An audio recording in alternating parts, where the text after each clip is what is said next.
নমস্কার, সুরজিৎ মান্না ক্রিয়েশনস চ্যানেলের পক্ষ থেকে তোমাদের সবাইকে সুস্বাগতম। আশা করি তোমরা সকলে ভালো এবং সুস্থ আছো। আমি তোমাদের জন্য এই ভিডিওটিতে তুলে ধরছি প্রশ্ন অক্লুশন কি।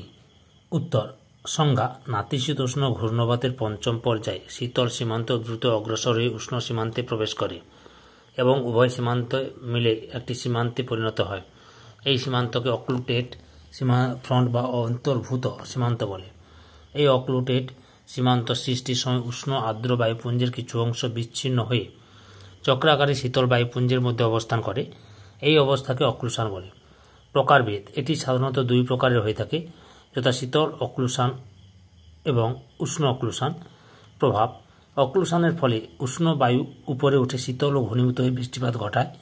একে অক্লুশন বৃষ্টিপাত বলে।